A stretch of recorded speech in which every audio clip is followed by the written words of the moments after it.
Hi parents! This particular video is just to explain to you how I run the classroom. So your French teacher has already explained the rules and regulations affiliated to the classroom. So I work similarly to that as well.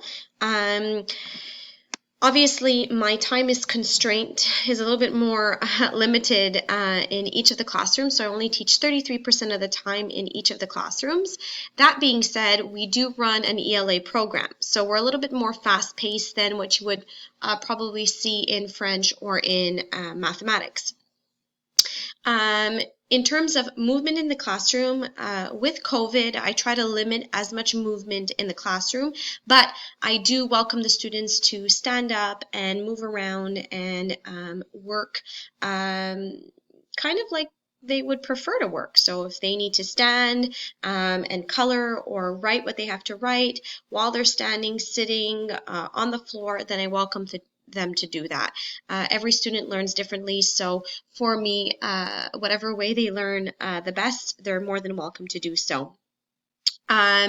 Both my French partners and myself have all of the same homeroom rules and regulations. We follow the same protocol when it comes to COVID regulations. And also in terms of placement of things in the classroom, I do have a particular English section where they lay their books and whatnot.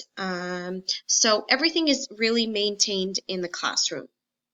Your children are safe in the classroom. I feel very confident with the way my partners and I have spaced out everything and placed the classroom.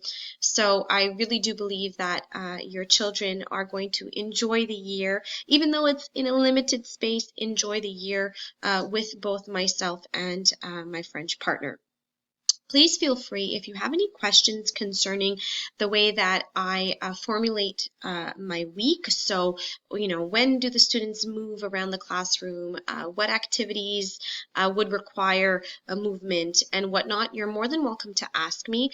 Like I said, if we were in another time, there would be a lot more gatherings on the carpet, reading close up, face to face, sitting really close with one another. But with, the new regulations and the safety of the children and myself, I've accommodated those changes to still benefit the program, so there's no worry about that. So please feel free, any questions, whatever it may be, I welcome you to ask me through Portail. But like I said, everything is done very similarly to the French teacher. It's done in English. Okay? Bye-bye.